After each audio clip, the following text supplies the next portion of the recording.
baseball player. I suspect that had they partnered with the right people, and this is obviously a little biased of me, but including my clients who understand that market very well, the movie would have done a lot more than that. You know, and you know, I had this conversation with some people at Sony Pictures Classics when we were with my clients meeting with them, and he asked me, he said, well, he said, our movie, if we'd have helped distribute that movie, we would have easily, you know, made, you know, $250,000 for you from Dominican Republic alone, right? And you know, they say that from a perspective of, we've done it before with other movies that are not as good as Sugar. You understand? So part of it is that they must have hired someone locally to market it. They must have hired, but they didn't know who they were.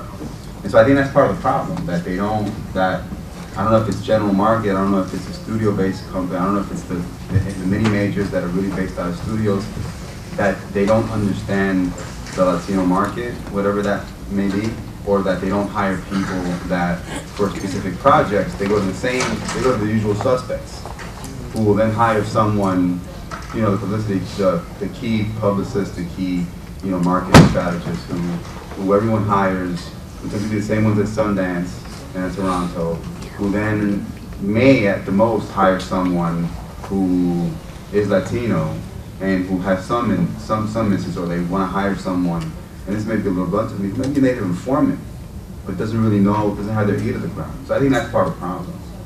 You know? For filmmakers, not only do we have to raise money for our projects, but when we get money, we have to be very conservative and we have to be very frugal with the money. So I'm seeing lots of Latino filmmakers and Spanish-speaking entities from the US and throughout Latin America producing a lot in Argentina because it's cheaper to do it, it's cheaper to shoot there. The film I saw from Mexico, from Colombia today, La Pasión de Gabriel, it was color corrected in Argentina. So, you know, what's happening there? Are you seeing lots of Latin American productions and some projects from the United States? Wasn't it Clint Eastwood just shot a film there recently? So are you seeing a lot of productions happening from throughout Latin America in Argentina? Yes, they are. There are many reasons for that. One is they are cheap. We have now not so much because the currency has raised. It used to be cheap some years ago. Another very important thing is that we have very good technicians. In Argentina, there are 12,000 students of film. Those are a lot of technicians that can make the crew of anything. We have a lot of landscapes. We have mountains, we have falls, we have a city, Buenos Aires, a city that can be Paris or Madrid or Rome. So we have, like, we say it's a set of sets. So Buenos Aires or Argentina, it's a good environment for making movies. That's why if you walk the streets of Buenos Aires nowadays, you find in each corner a commercial being shot. And then you see it, and it's, for example, Renault or a brand of car, anything, they make it in Argentina, and then they show it internationally. Those are the reasons. The cheap of the very cheap technicians, the very good technicians, and the variety of landscape and cities. In talking a little bit about the business of filmmaking, Jeff, you've done a number of films with leading actors in it.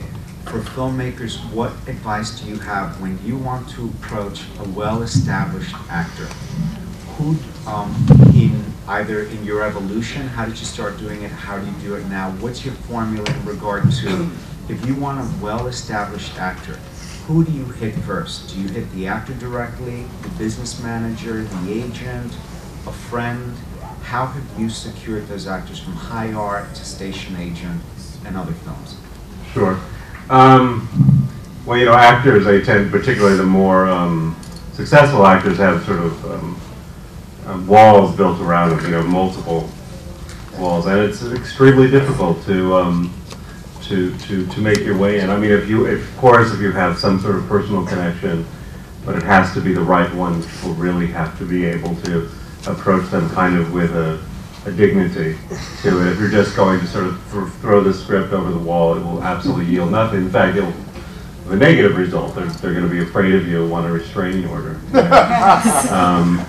I mean, the way I've done it, I mean, it's shifted over the years, you know, since I began. I mean, the way we do it now primarily is you go through agents. So the real question is, how do you get an agent to listen to you and to respect what you've done? And really, it's something that you need to build over years. Either you associate with somebody who has experience and has experiences with these actors or these agents. That's probably the easiest way, to be honest. Or you sort of, over time, you attempt to approach the agent, talk to them, write letters to them. But this could take quite a long time, because for the most part, people are looking for two things. They're looking for three things. Money, as much more money the better. If you can't offer that, they're looking for quality, but that's always connected to the ability to get a film distributed. I mean, in Kids Are All Right, for instance, this is the last film, this is a recent example, we have Annette Bening, Julianne Moore, and Mark Ruffalo, and Mia Wasikowska, who's a new actress, but really a fantastic young actress. And basically the way that started in particular is that Julianne Moore saw High Art, right? It's the same director, and it's about 12 years apart.